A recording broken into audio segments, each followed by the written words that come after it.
I want to present to you the team that has brought us back to Mars tonight. On August 5th, 2012, this team made history. They built NASA's largest, most complex rover and landed it safely on the surface of Mars. Their success rests on a decade of exacting research and testing. They pushed the limits of technology,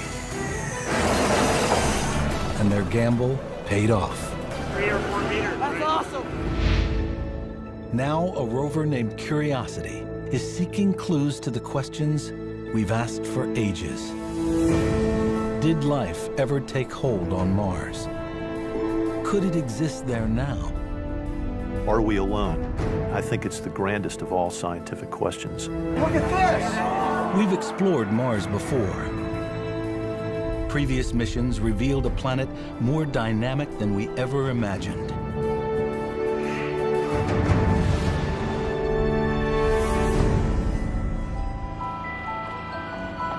Curiosity will launch a new age of discovery, driven by an enduring dream. We go exploring because we are curious creatures, human beings. We want to discover the unknown. Going to Mars is like the new frontier. This will be the most exciting adventure we've ever undertaken on Mars. This rover was created to unlock the secrets of the Red Planet. Its mission is the ultimate Mars challenge. Up next on Nova.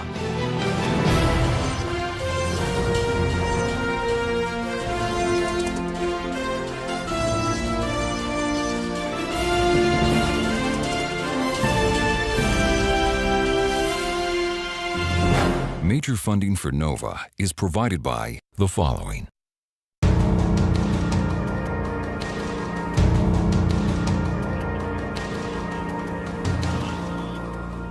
The moment of truth is fast approaching for several hundred engineers and scientists at the Jet Propulsion Laboratory in Southern California.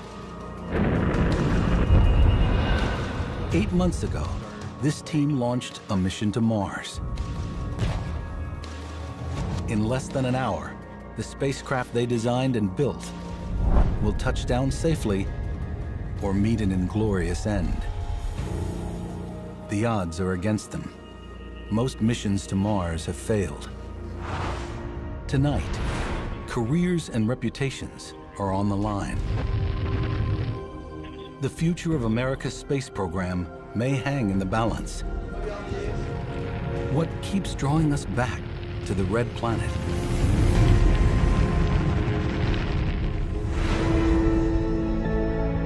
Mars may be only half the size of Earth, but it has grandeur. The largest known canyon in our solar system slices across its equator, roughly 10 times longer and 3 times deeper than the Grand Canyon on Earth. The tallest volcano in the solar system rises 16 miles above the Martian plain. Colossal craters punctuate the planet. Beautiful, but there's nothing welcoming about this place. Mars lacks a global magnetic field to protect it from the solar wind. Blasted by radiation, its atmosphere, mostly carbon dioxide, is 100 times thinner than Earth's. Too thin to trap much heat. Temperatures can rise above freezing at the equator during the Martian summer. But mostly the surface is frigid, averaging around minus 64 degrees Fahrenheit. Liquid water would vaporize or freeze solid almost instantly on Mars today. And yet, water has left its mark all over the planet. River valleys, deltas, landscapes scoured by massive floods. Most experts would agree that 3.5 to 4 billion years ago on Mars, there was probably significantly more water in lakes, as flowing rivers at times, To some extent, Mars is like a twin of Earth early in its history. Back when Mars was awash with water, did life take hold there? What transformed the planet into a frozen wasteland? Could there be life on Mars today? These are the questions that lead us back to the red planet time and again. NASA's latest mission is the Mars Science Laboratory, or MSL. Its crown jewel is a rover named Curiosity, the most complex robotic spacecraft ever destined for another planet. I love the fact that our rover is named Curiosity, because I think that's why she exists. You hear us talk about her as if she's a person, because to us she is. Curiosity's a marvel of technology, packed with custom-made science instruments, wired for interplanetary communication, and powered by a nuclear battery. Everything she needs to complete her 2-year mission in the extremes of Mars. The goal of this mission is to undertake the search for habitable environments. What it reduces to is the search for 3 very simple ingredients for life itself. On Earth, all living things rely on these 3 essentials: a source of energy, like the sun above or volcanic activity below, liquid water, and organic compounds, carbon-based molecules that are the building blocks of all life. Has Mars ever had what it takes to support life? This rover is equipped to find out by analyzing the rocks and soils of the red planet. Curiosity is as close as we can get to sending a field geologist like John Grotzinger to Mars. When a geologist looks at a landscape like this on Earth, we're looking for a way to unravel what the early environmental history of the planet was. Now, on Mars, with Curiosity, we can do the same thing. But Curiosity carries tools that Earth geologists would envy. Every geologist has a hand lens to look at the grains that make up the rock. Curiosity has the equivalent, the MALI instrument. The Mars Hand Lens Imager, or MALI, can view rocks up close or from afar. We can focus the lens to different distances depending on what we're looking at, so it'll actually be better than this. Photography is really important because it creates a context for all of the other measurements and observations. Curiosity has 17 cameras. We've got telephoto capability, mid-range to near field, and we can also capture video.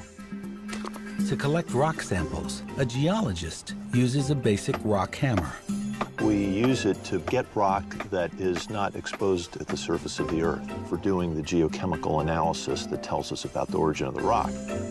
Curiosity has more advanced techniques for tackling rock, like a laser that can vaporize a spot the size of a pinhead up to 25 feet away. A flash of colored light is released, revealing the rock's chemical composition. The rover also has a drill that pulverizes rock and collects the resulting powder. On Earth, we'd have to take the piece that we broke back to the lab to do the analysis there. With Curiosity, we bring the lab to the field. The rover's robotic arm feeds powdered rock and soil to 2 miniaturized laboratories inside the rover. One lab uses X-ray beams to identify minerals. The other tests for the presence of organic molecules that may have been associated with life. What's important about organic molecules is that you don't have to have an actual fossil of an organism left behind in order to detect the former presence of life. So we're not doing life detection, but we can look for these organic compounds.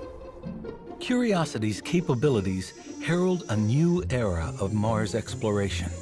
This is the mission that really advances our knowledge of Mars in a way that we just weren't capable of doing in the past. We're taking 15 times more scientific equipment with us this time, and therefore the rover that drives that around on Mars has to be that much bigger. Curiosity weighs nearly 1 ton, more than twice the combined weight of all previous Mars rovers. And when it comes to landing on Mars, every pound matters. We knew we needed a new landing system. We've never landed anything this big on Mars before. All the successful landings have used the same techniques, up to a point. The vehicle is packed in a back shell with a heat shield to protect it from the friction of entering Mars' atmosphere. Then a parachute takes over. But the Martian atmosphere is too thin to slow the descent all the way to a soft touchdown. So what are the options? Giant airbags allowed previous rovers to bounce to safe landings.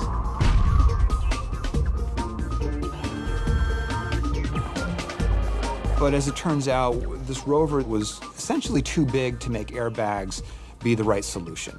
We looked at that, and the airbags wound up just being big and heavy. So we said, okay, let's come up with something else. A rocket-powered descent on a lander with legs was a more traditional approach. That's how you're supposed to do it. You're supposed to land with your rocket below you, climb down the ladder, and explore. That's how Buck Rogers did it. That's how the Apollo astronauts did it. But we could see a legged lander would be too top-heavy with a big rover sitting on top of it. So we said to ourselves, why don't we turn it upside down? Let's flip it around and put the rocket on the roof and land the rover on its wheels below. Deployment is done off of a mobile We truck. just started burrowing in on this idea, this rocket-powered jetpack with this rover dangling down below it. Looking at it, it's not intuitive. I think we affectionately called it hope on a rope at one point. We're using Flight Spare. They added a new twist to the old landing systems. It goes like this. Curiosity hits Mars' atmosphere at 13,000 miles per hour. Friction slows the spacecraft to 900 miles per hour. Then, the parachute is deployed. A mile above the surface, the descent stage drops away and fires up its rockets. Then, something called the sky crane maneuver begins. The descent stage lowers the rover on cables. Upon touchdown, the cables are cut and the descent stage flies off to crash at a safe distance. The entire sequence takes just 7 minutes and requires perfect precision. Literally, millions of little things have to go just right, like a chain, where success is the bottom of the chain, or it's just game over.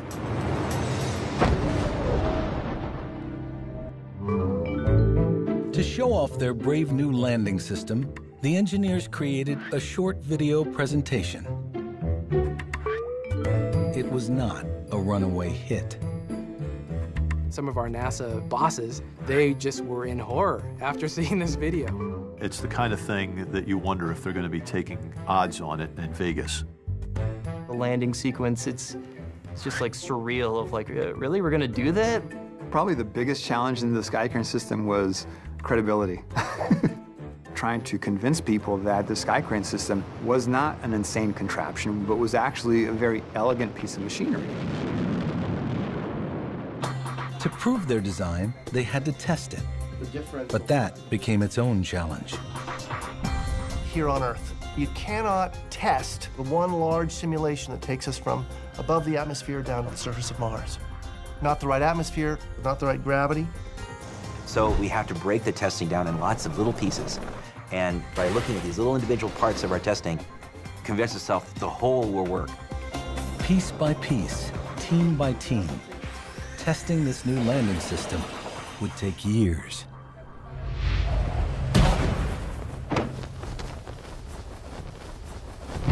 Curiosity's parachute would be the largest ever flown on another world. 51 feet in diameter, capable of withstanding 65,000 pounds of force. To test it, a team set out for the largest wind tunnel in the world at NASA Ames Research Center. We felt confident that the parachute was designed correctly and that these tests would go smoothly.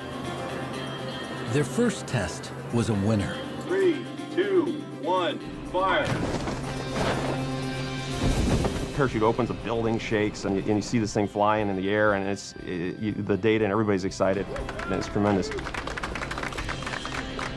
They moved on to test number 2.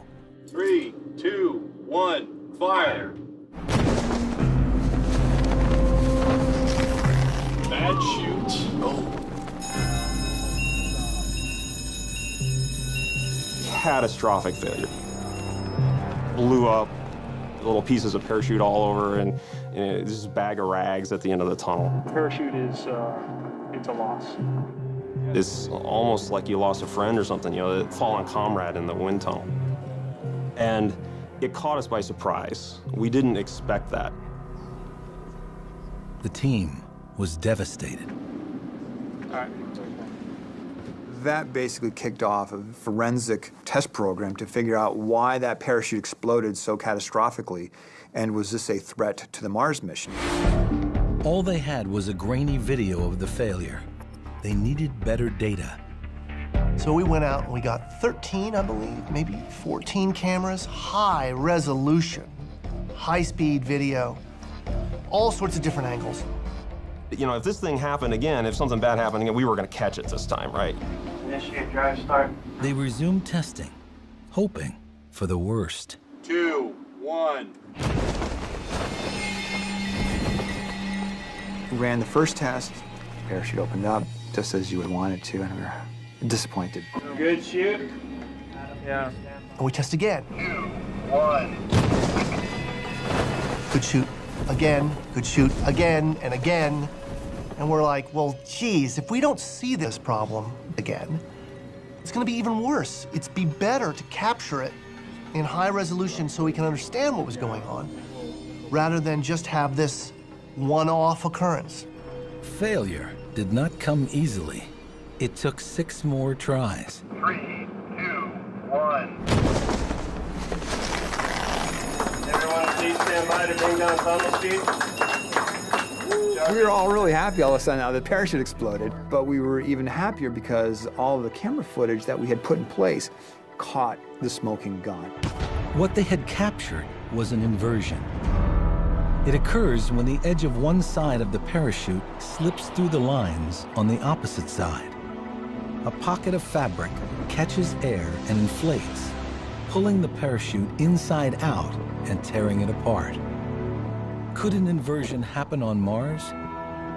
The team had to find out. We have just as high a risk of an inversion. They studied the videos for months. This is much less organized than it is here. And then it dawned on them. In the wind tunnel, the parachute took much longer to inflate than it would in the Martian atmosphere. On Mars, when you pop out your parachute, a second later, it's open. In the wind tunnel, it takes 6 seconds, 7 seconds, 8 seconds. And so, waiting to fill up this bag of air, the flapping of the parachute can allow bits of it to overlap and then be pulled through and invert. And the risk of an inversion was even greater because of another test condition. We were deploying the parachute sideways, so gravity is pulling the parachute down. That causes the top of the parachute to fall through the bottom of the parachute. This won't occur on Mars, where the parachute will deploy upward. It took a long time to figure out that this was an Earth test problem, not a Mars problem. It was a real nail-biter. Since we've only got one parachute, you kind of got to get it right. The team was confident that on Mars, their parachute would perform according to plan. Shortly after the parachute opens and the heat shield drops away, the radar system begins to play a critical role. By bouncing radio waves off the surface of Mars, the radar measures Curiosity's altitude and speed. Those measurements tell Curiosity when it's time to begin the powered descent and then the sky crane maneuver. Perfect timing is key to a perfect touchdown. Curiosity's cutting-edge radar is composed of 6 high-power, narrow-beam antennas mounted to the descent stage. Each antenna takes 20 measurements per second for unprecedented range and accuracy, at least in theory. We had to be able to test the radar under all the conditions that it could be exposed to at Mars. And that is a very wide range of altitudes. The radar kicks in about 5 miles above the surface of Mars, while falling nearly 300 miles per hour. So Stephen Lee and his team took their system to NASA's Dryden Flight Research Center. They mounted a radar antenna below the wing of an FA-18 supersonic jet for a series of daredevil flights.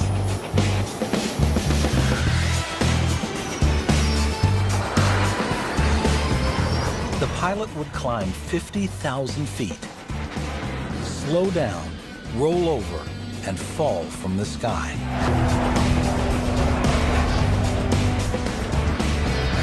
During those 5 to 8 second drops, the radar sent measurements of altitude and speed. 18 Alpha Foxtrot. The numbers were spot on.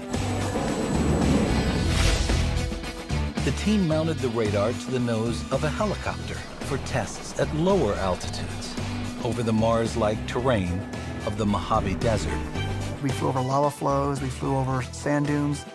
We flew around a crater that has a lot of shapes that are very similar to what we'll see on Mars.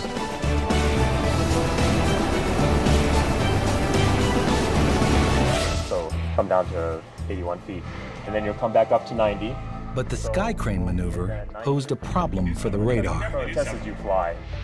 As the rover is lowered to the ground, it can interfere with some of the beams, which would confuse the radar.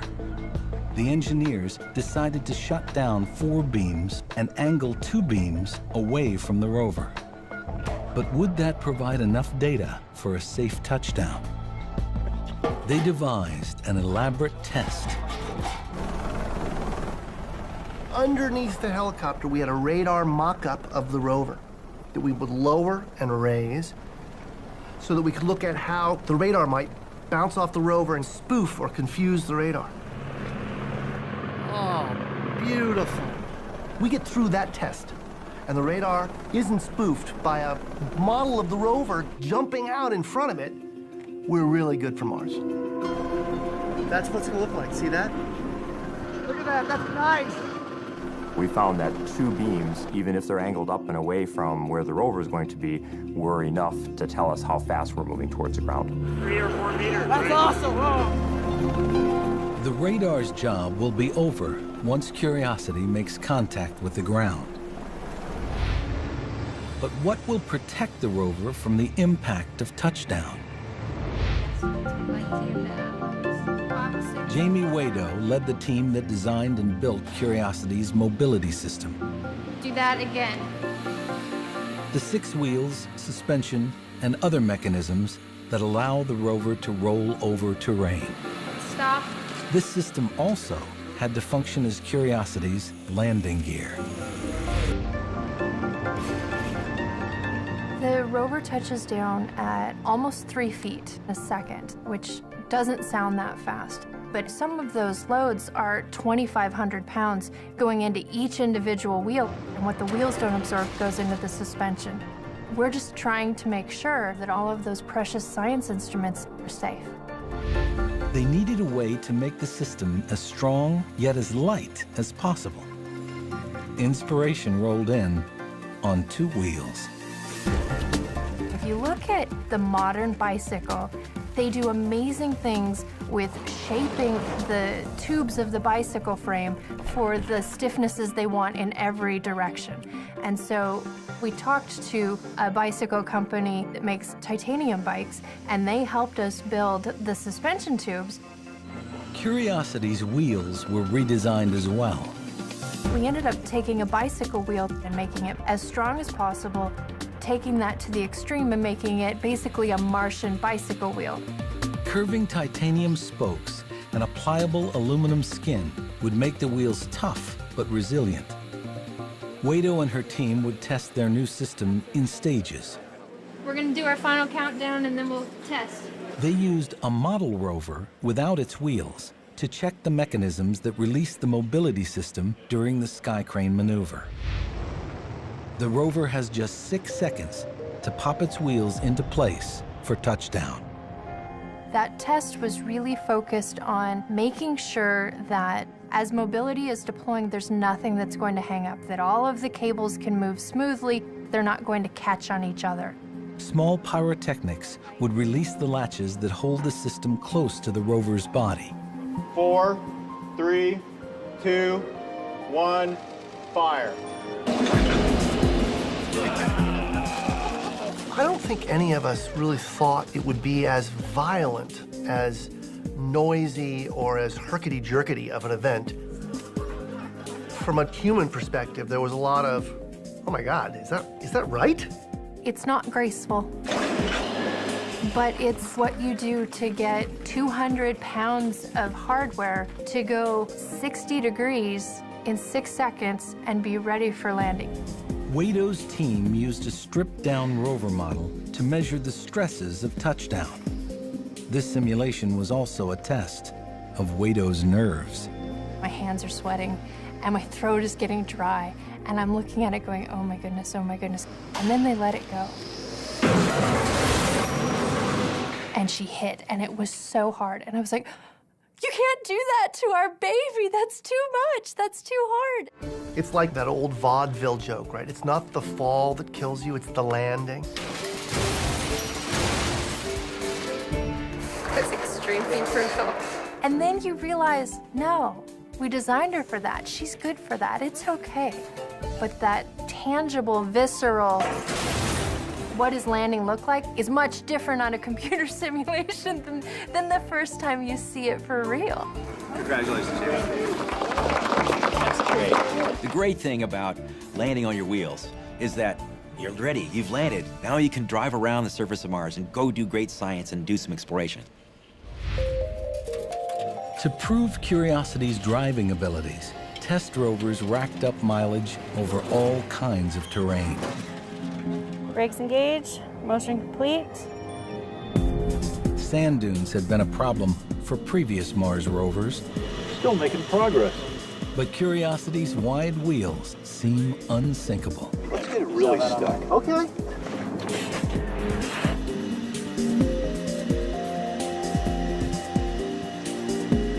This is good, Adam. This is what I was hoping for. What I'm learning here is that it's really hard for this thing to get stuck. And that's why we're here.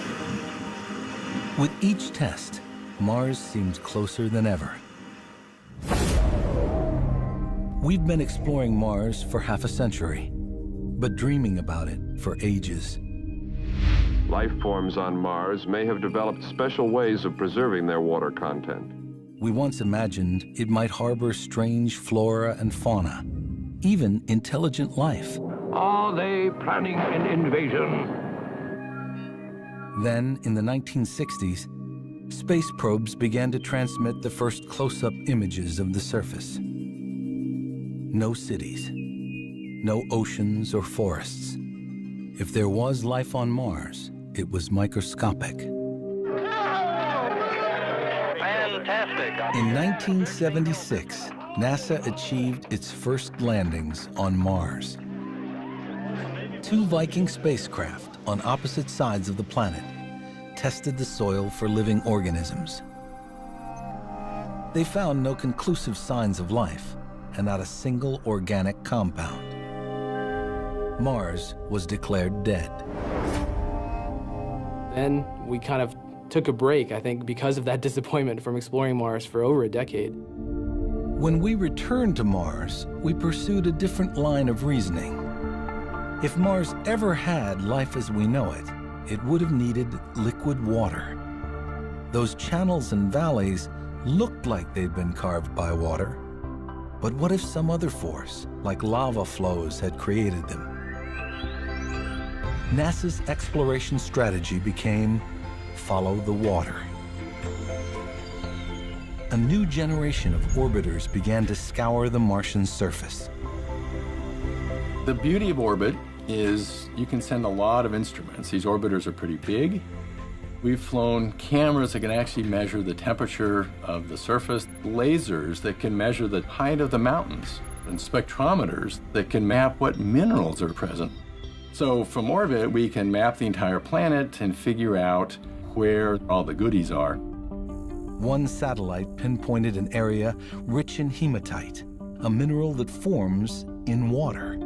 If I was going to try to find where to land on Mars and look for water, this place is screaming, you know, come here. A rover named Opportunity was sent to investigate. Scores of tiny spheres were scattered on the ground and embedded in layered rock. The fact that these rocks are layered says that one possible origin for these is that they were laid down in liquid water. And we have on our rover a toolkit of gizmos that will tell us that answer. Opportunity determined these were spheres of hematite that had formed like pearls and oysters when the rock was saturated with salty water. We think we're parked on what was once the shore of a salty sea on Mars. That's pretty cool. Finally, proof of liquid water discovered on Mars. On the opposite side of the planet, Opportunity's twin, a rover named Spirit, explored a site thought to be an ancient lake. Spirit uncovered soil so rich in bright white silica that water and intense heat must have been involved in its creation. It seems ancient Mars may have bubbled with hot springs. The strategy of follow the water also revealed the presence of water on Mars today. An orbiter detected vast amounts of hydrogen, depicted in blue, just beneath the planet's surface. Hydrogen is often a sign of H2O, water. Could all this blue be ice? A lander named Phoenix tested the idea in the North Polar region. It dug a shallow trench and exposed mysterious white clumps. We found some very bluish ice-like material that has the science team arguing incessantly about whether it's ice or salt or some other exotic material. That is ice. In days, the clumps vaporized. It was water ice. Mars has enough near-surface water ice that melted, it would cover the planet in a sea at least 30 feet deep. There are even hints that liquid water may appear fleetingly on Mars today. In the southern hemisphere, in spring, dark streaks appear in steep gullies and extend downhill, then fade away in the fall. Some scientists believe the streaks may be caused by salty water flowing just beneath the surface. This big picture orbital view really has just revolutionized how we think about Mars. There are incredible mineral deposits, rocks that formed in lakes and hot springs. We even think there might be water that's flowing in little channels today. And recently, orbiters and Earth-based telescopes detected something surprising in the Martian atmosphere. Trace amounts of methane gas. On Earth, methane can be produced by geologic activity, but most is generated by microorganisms as a waste product. Today, Mars has no active volcanoes and no apparent life on its surface. So what could be the source of its methane? Geologic activity deep within the planet? Subterranean Martian microbes? For now, that remains a mystery, one of many that Mars still holds close. But this much we do know. Mars has had two of the ingredients for life: the energy of the sun and liquid water. Now, Curiosity stands poised to discover the third ingredient, organic molecules. But only if the rover manages to sample Martian rocks and soil. And that depends on the strength and precision of Curiosity's robotic arm. Robotic arm is extremely complex because we have 5 joints. We have what we call the azimuth joint, which is really just kind of, you can think of your shoulder moving back and forth. Then we have elevation, which again is like your shoulder moving up and down. And then we have the elbow, which actually works like the elbow. It usually moves like that. And then we have wrist, which is just kind of like the wrist. It moves it about here. And then we have turret, which allows us to like rotate 360 in either direction. So the robotic arm, it really is an engineering masterpiece.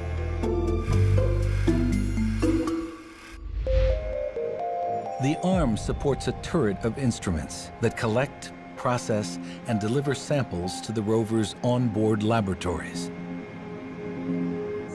Curiosity will not be the first spacecraft to scoop up Martian soil, but drilling on Mars will be historic. We haven't drilled on another planetary body since Apollo. Okay, Bob, I've got my tools of the trade right here. Their drills were more challenging, that they needed to get like 1 meter to 2 meter cores, but they had astronauts that could react to the situation. Once you penetrate the surface of another planet, now you have to deal with all kinds of unknowns. How to keep the drill perfectly clean, how to isolate it from the mechanical workings of the motors, how to not drill into a rock that will end up clogging the system so that we can't use it anymore. These are really the big challenges. Engineers tested several drill designs before settling on an exceptionally sturdy model. It's a rotary percussive drill. That's typically what you would buy to go, to like drill through concrete in your yard or whatever. The main difference is the average person in their yard doesn't want to collect the powder. So we have a powder collection system effectively around the drill bit. The drill's rotation carries the powdered rock up inside the turret, where it's passed through a sieve to filter out larger particles. To keep the sample flowing through the system requires a whole lot of shaking. Most spacecraft, you try to keep pristinely clean, and then you try not to bang them up more than they have to. We, on purpose, shake the turret really hard, and we know we're going to get dirt everywhere. We have to get used to more violent hardware. It's more like a mining operation than a fine precision operation. And actually, to understand how to build that drill system that doesn't shake the arm apart or shake the rover computer too much was a big challenge. But the scariest thing about drilling on Mars is not the vibration or the dust. Curiosity is likely to drill on uneven or steep terrain. If the rover slips, it could yank on the arm and damage it. If the drill gets stuck in the rock, it could anchor the rover in place. But there's a backup plan. If, heaven forbid, the bit would get stuck, we actually have 2 spare drill bits. We would unchuck the bit, leave it there, and then we would grab another one to live another day. 3, 2, 1, go. After years of piecemeal testing, a milestone draws a crowd. The first end-to-end sampling test. From drilling, to sifting powdered rock, to delivering a sample, the equivalent of dropping an aspirin in a thimble.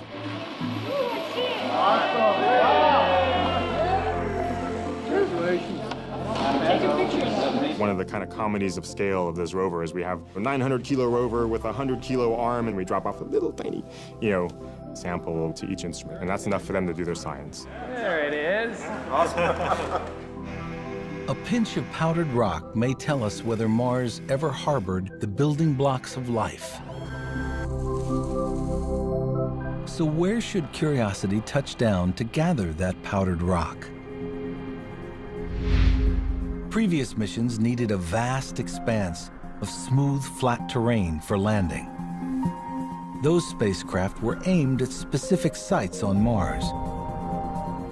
But unpredictable atmospheric conditions, like the density of the atmosphere or the amount of wind, could shift the point of touchdown by miles. We don't know what the atmosphere is going to be like on the day that we land. That spreads out that uncertainty. and means it's really hard to find a safe place that's safe over that huge amount of land.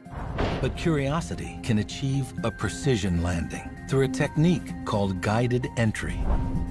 Just before entering Mars' atmosphere, the spacecraft jettisons two weights. This shifts its center of mass and generates lift, like the lift beneath an airplane wing. Now the spacecraft can fly. It monitors the atmosphere and fires thrusters to move higher or lower, to bank left or right, adjustments that help it stay on target. And that allowed us to shrink our footprint of where we might end up on the surface from more than 100 kilometers to something down around 20 kilometers or maybe even a little less. And that opens up a ton of places to land. There were so many possible landing sites for Curiosity, it took more than 100 experts 5 years to pick one. And creation of what is proposed to have been a lake inside Holden. Dozens of sites were analyzed in detail, but all had one thing in common. Sequence, and that there are some incised channels. The starting point was, are there interesting minerals there that we think formed in water? If a site didn't have that, it really wasn't in the running. The experts voted, and finally, a winner was announced. The votes are in. Gale Crater. Nearly 100 miles across, this ancient impact crater may once have been flooded with water. Today, a mountain of layered rock named Mount Sharp rises 3 miles above the crater floor.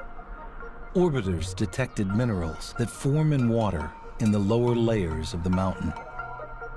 Upper layers may preserve a record of millions of years of Martian history. Geologists, their eyes light up when they see layered rocks because that's the storybook. Exploring Mount Sharp, we start at the bottom and we go to the top. We drive up through the layers, we turn through the pages and chapters, and we may not finish the book, but I'm sure it's going to be a good read. By the summer of 2011, hardware for the mission has been built and tested. Now there's a deadline that cannot be missed. Mars takes nearly 2 years to orbit the Sun. Its distance from Earth changes constantly. The ideal alignment for a Mars launch occurs every 26 months. And that moment is fast approaching.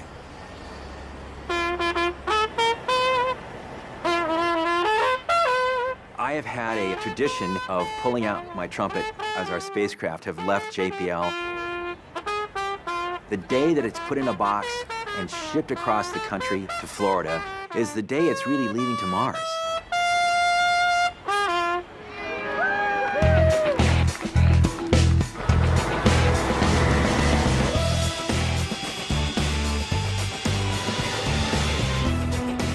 The engineers who built Curiosity take her as far as Kennedy Space Center and say goodbye.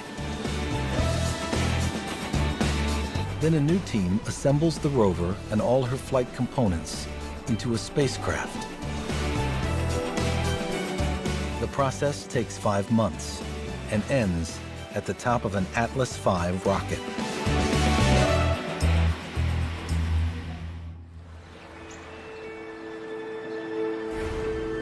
On November 26, 2011, it's all systems go.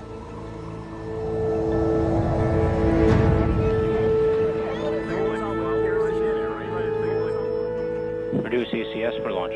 Roger. FCS count started. Status check. Go Atlas. Go Centaur. T-minus 10, 9. 8, 7, 6, 5, 4, 3, 2, 1. Main engine start, 0, and liftoff of the Atlas V with Curiosity.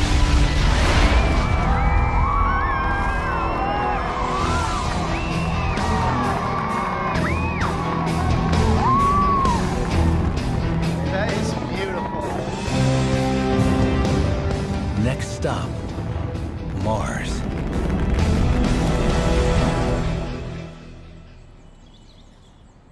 As the sun begins to set over the Jet Propulsion Laboratory, Anticipation is rising. Finding out whether life ever existed on Mars.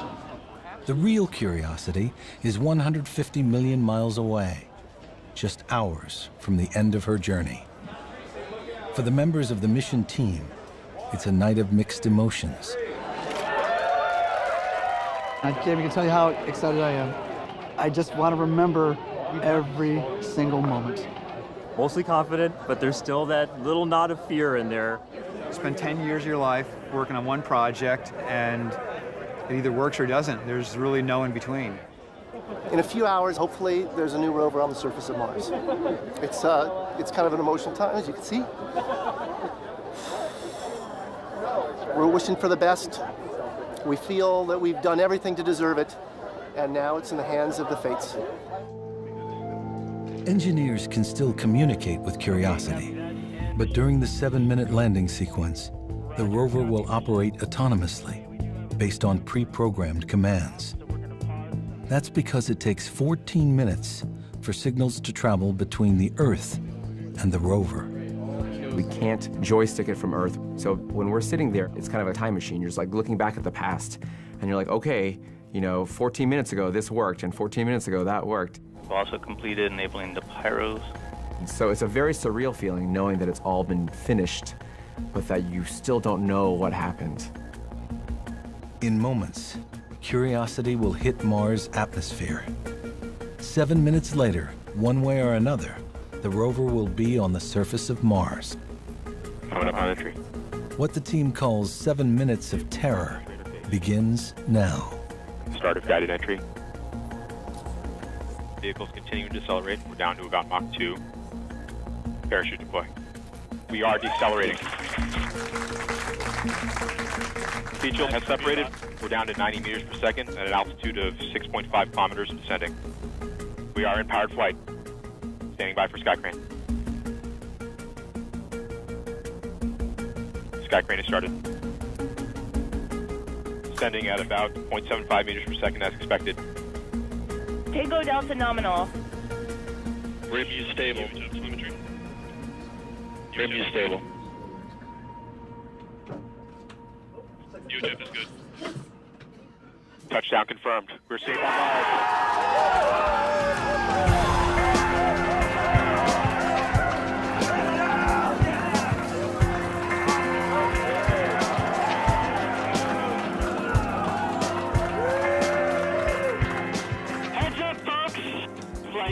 Images are starting to come down.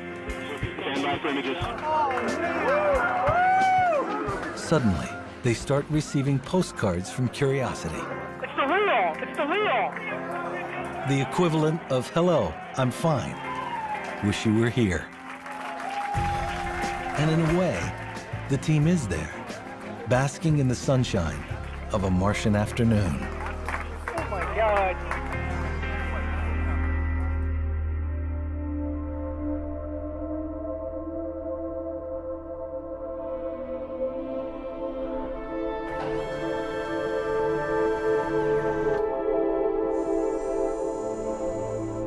From the start, Curiosity has dazzled the mission team with vistas of Gale Crater.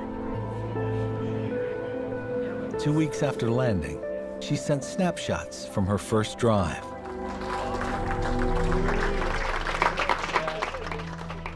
But mission scientists were intrigued by photos of scour marks created by the blast of the landing rockets. The thrust was so forceful, it blew the soil and the pebbles away, which gave us an opening to the bedrock. We saw that it was composed of fragments of different kinds of material. So the team began to wonder, gosh, maybe it was kind of a cemented material that had to do with water.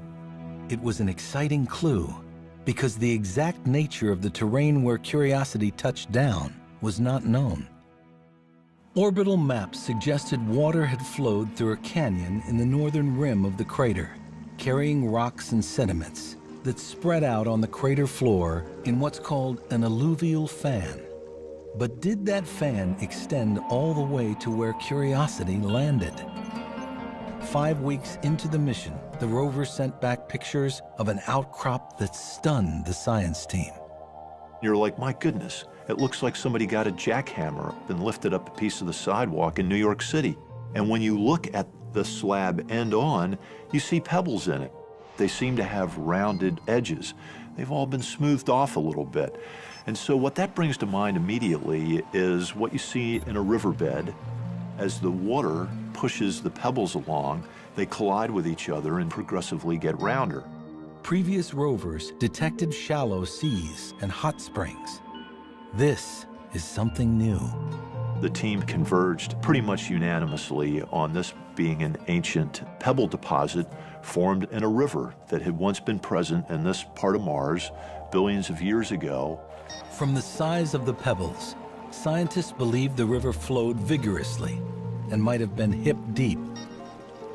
This is the first place where we have evidence for water flowing across the surface. And that's something we've never been able to discover before on Mars.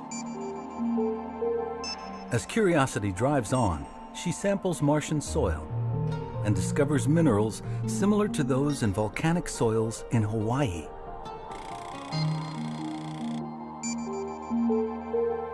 In her first sniffs of the atmosphere at Gale Crater, her sensors detect carbon dioxide, but no methane. Perhaps methane on Mars is more transient than expected. More tests may tell. But Curiosity's ultimate destination, perhaps a year's drive away, remains Mount Sharp, with its foothills of ancient layered rock. When you see those foothills, it looks like a familiar place. It's like you'd almost come home in a way to a different part of the Earth, except this is Mars. You may as well be standing out in the Mojave Desert or someplace in Utah. It just begs the question, why shouldn't Mars have life just like Earth? And really, that's why we're here. That's the question we're trying to answer. We have followed our curiosity to another world. Who knows where it will lead? Our journey of discovery has just begun.